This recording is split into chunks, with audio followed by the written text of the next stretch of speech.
Like you, I used to fumble around on the Memecoin trading game, and when I was lucky, I'd make a little bit of profit here and there, a couple of percent, you know how it goes. But then I found a new way of doing things. I started deving instead of trading. If you watch this video, I will show you a simple step-by-step process that has allowed me to stack up to $1/3 million.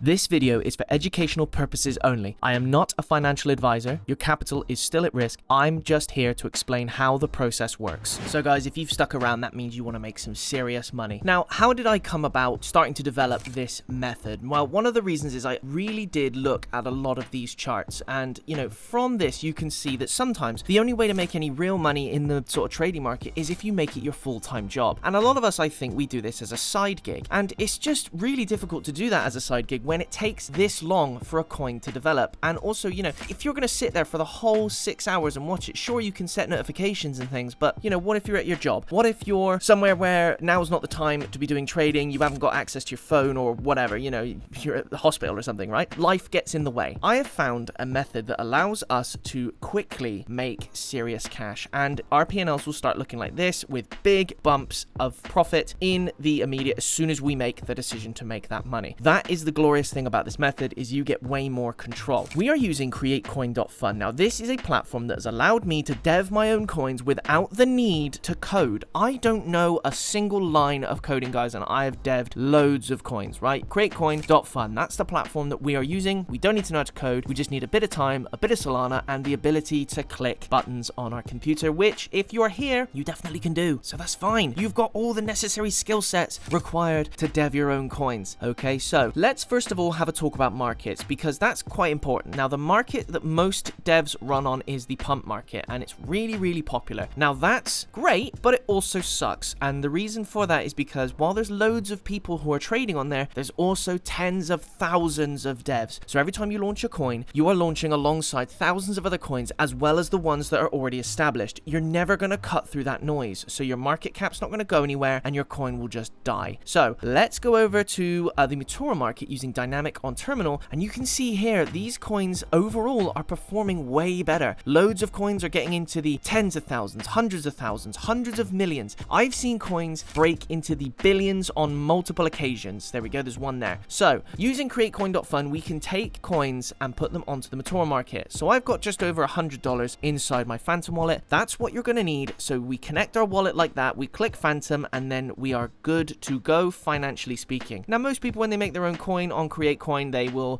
create a coin. So they will come up with a cool name, they will come up with a symbol, they'll base it on some, I don't know, meme or something that Trump said or Elon said or something the Prime Minister of England said, whatever, Andy Burnham, right? Doesn't matter. We're not going to do that because that requires marketing, initial investment, and also time and luck. We're instead going to copy some trending coins. Now, these are coins that have already done well on the pump market. So that means they've been in a more hostile environment and have already done well, which means these coins have already got a serious amount of momentum and hype behind them. That means we can position ourselves to take full advantage. You can see here, they've got names, they've got market caps, they've got times they were last paired up and migrated over. You can use all of this information to help make your decision as to which coin you want to copy over. Refresh if you're not happy. So, you can get the one that hates the bait from Ice Age. There's Trump running for a third term for some reason. This is nice and innocuous. Let's do Marucat. Let's do that one. Why not? We're going to hit copy coin. Now, initially, you're going to get this request blocked thing come up. You need to proceed through it, need to confirm and tick the box and say confirm again. This is just you acknowledging that your capital is at risk, as it always is in the Memecoin game. So this isn't anything outside the norm. It's just the, initial warning. All right. So we're going to do that. We are going to then create our coin. Boom. There we go. Now, our coin isn't on the market because it's currently technically not worth anything. So we need to make an initial investment and create a liquidity pool. So what this is us taking some of our Solana and putting it into the coin to give it some initial value. So you can see here, you've got the name, you've got the amount of tokens, and you've got the amount of Solana. We don't need to worry about any of those. The only thing we need to worry about is how much Solana we are going to put into the coin. So what I typically tend to do is put in 0.2 Solana. That's how much I put into the coin, okay? So any more and you're sort of looking at higher overheads, any less and there won't be as much hype generated for your coin, but feel free to experiment, right? But if it's your first time, I recommend 0.2. Okay, so we've created our coin there and it's nearly ready to go. It will be on market in a couple of minutes, but before it gets there, there's just one more thing we're going to do. So you can see all these initial values here. You've got the amount of SOL that we've pulled, you've got the amount of value that it has. these numbers are set to change, but first let's hit this lightning bolt button here. Now, this is where we are going to boost our token. Now, at a cost of 0.25 Sol, bringing our total costs around about to 0.55 Solana, we are going to boost our coin. And what this does is it puts it in front of bot traders who are just going to click unthinkingly because they're robots, and trend chasers who are going to click unthinkingly because they follow trends. And those are the guys that are going to generate a load of our initial hype, right? So that means our coin is going to be hot. That means there's going to be loads of trades, and that means people are going to get interested. So we are going to purchase that boost there, and you're going to see these compounding factors, right? So you have got the better market, you've got a already hyped coin, and you've got a boost. Let's have a look on Deck Screener and let's see how those compounding factors work with each other. So already off the bat, we are nearly at 1k in terms of our market cap. There we go. We've broken the 1k barrier already. We are doing better than most on pump, and you can see how there is going to be some fluctuation, but this will steadily increase over the period that we run this for. I'm not going to run it for very long before we come back to create coin, but as always, I make money on these coins, and if you'd like to be in with a chance of earning half of what I make on this coin, like, subscribe, and leave a comment, and I will put you into a prize draw. Look at the liquidity, nearly at 2k, over 2k now, nearly 3k. This is a fantastic method, guys, and you are seeing it play out before your very eyes. Okay, so I'm going to switch back to createcoin.fun now. We're going to hit refresh on our initial information page. So we're going to see how the pooled Sol will increase, the estimated value will increase. We're going to see how much money we have got available to us on our coin. So remember, we started at 0.2 Sol plus the 0.25 for the boost, 0.55 in total. And in our pooled Sol, we've got 18 whole coins and 1.35k, guys. That is a phenomenal increase in value. So what we're going to do now is the final step. We are going to hit the minus button, and we are going to hit 100%, and we will remove the liquidity, and we will confirm that transaction, and then your jobs are good. So let's have a look at how much money we have got knocking about in our Phantom wallet. Remember, we started with $100, and we now have $1,300, guys. Fantastic result. You've got to get on this method soon, guys, because soon enough, everyone's going to be piling on.